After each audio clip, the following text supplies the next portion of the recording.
పెద్దపల్లి పట్టణానికి చెందిన ముత్యాల కనకయ్య ఈ నెల 14న అనారోగ్యంతో మృతి చెందారు. ఆయనతో కలిసి 1994-95 విద్యా సంవత్సరంలో 10వ తరగతి చదువుకున్న పూర్వ విద్యార్థులు గురువారం మృతుని కుటుంబ సభ్యులకు ₹1,00,000 ఆర్థిక సహాయం అందజేశారు. ఈ సందర్భంగా తబ్రేజ్ బొంకూరి శంకర్ మాట్లాడుతూ మిత్రుడు ముత్యాల కనకయ్య అనారోగ్యంతో మృతి చెందడం ఆ కుటుంబానికి తీరని లోటని అన్నారు. ఆర్థికంగా వెనుకబడిన ఆ కుటుంబానికి తోడ్పాటు అందించాలని తన వంతుగా ₹1,00,000 ఆర్థిక సహాయం అందించినట్టు తెలిపారు. అడగగానే ఆర్థిక సహాయం అందించిన మిత్రులకు ధన్యవాదాలు తెలిపారు. ఈ స్నేహం ఇలాగే కొనసాగించాలని అన్నారు. కనకయ్య కుటుంబానికి ఇక ముందు తాము అండగా ఉంటామని తెలిపారు.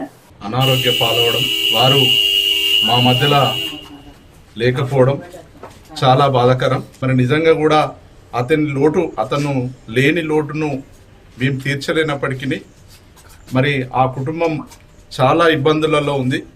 మరి ఆర్థికంగా చాలా వెనుకబడి ఉంది. కాబట్టి మేము 94-95 10th క్లాస్ ఫ్రెండ్స్ అందరం కలిసి ఒక్కటే మాట మీద ₹1,00,000 అందరం కలిసి వేసుకొని ఆ కుటుంబానికి చిన్న ఆర్థిక సాయాన్ని అందించాలని చెప్పి, ఒక తోడ్పాటును అందించాలని గొప్ప సంకల్పంతో మా ఫ్రెండ్స్ అందరూ కూడా ఒకటే మాట మీద వచ్చేసి మరి ₹1,00,000 ఇవ్వడం నిజంగా కూడా చాలా సంతోషకరం.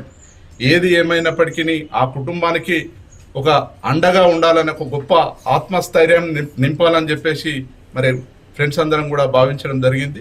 దాంట్లో భాగంగానే ఈ ఆర్థిక సాయం చేస్తున్నాం. మరి మా మిత్రుడు మోహన్ రాజు గారు నోబల్ హై స్కూల్లో మరి నిజంగా కూడా వారు ఒక దయగల హృదయంతో 8, 9, 10 తరగతులకు సంబంధించి వాళ్ళ కొడుకులకు ఉచితంగా విద్యను అందించాలని చెప్పేసి వారు నిర్ణయం తీసుకోవడం జరిగింది. వారికి కూడా మరి మా ఫ్రెండ్స్ అందరి పక్షాన ప్రత్యేకమైనటువంటి ధన్యవాదాలు.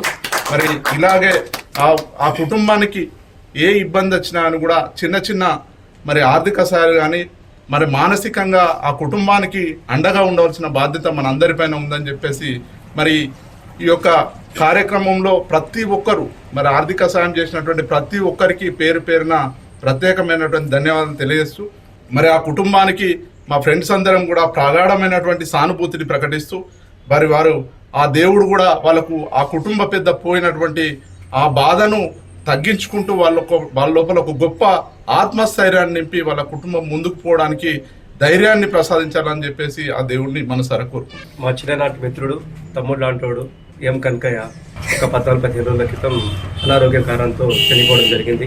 ఒక మనిషి పోయిందంటే ఆ కుటుంబంలో ఆ లోటును ఎవరు కూడా తీర్చలేరు. ఆ బాధ వర్ణనాతీతం. కానీ అందరికి ఒకరోజు పోవాల్సిందే, ఒకరు ముందరు ఒకరు తర్వాత. ఇంత తొందరగా పోవడం అనేది మా మధ్యలోకి వెళ్ళి ప్రాణాలు లేకపోవడం అనేది చాలా మాకు బాధాకర సమయంలో మా స్నేహితులందరూ ట్రినిటీ స్కూల్లో చదువుకున్నటువంటి మా స్నేహితులందరూ 95 బ్యాచ్కి చెందినటువంటి విద్యార్థులు, స్నేహితులు అందరూ కలిసి మా వాడి సహాయంగా ఒక ₹1,00,000 ఆర్థిక సహాయం ఇచ్చిన ₹1,00,000 సహాయాన్ని ఇలా అందజేయడం జరిగింది. ఈ ₹1,00,000 సహాయానికి మా 95 బ్యాచ్లో ఉన్నటువంటి స్నేహితులందరూ, ఇక్కడ లోకల్ ఉన్నవాళ్ళు, అదేవిధంగా వేరే ప్రాంతాల్లో ఉన్నవాళ్ళు, విదేశాల్లో ఉన్నవాళ్ళు అందరూ కలిసి ఒకటే మాట మీద మా మధ్యలో మా స్నేహితుడు పోయిండు, ఆయనకి ఏదైనా ఆర్థిక సహాయం అందించాలి, ఆ కుటుంబానికి మేమున్నామనే మనోధైర్యాన్ని ఇవ్వాలని ఒక ₹1,00,000 ఆర్థిక సహాయం అందించడం జరిగింది.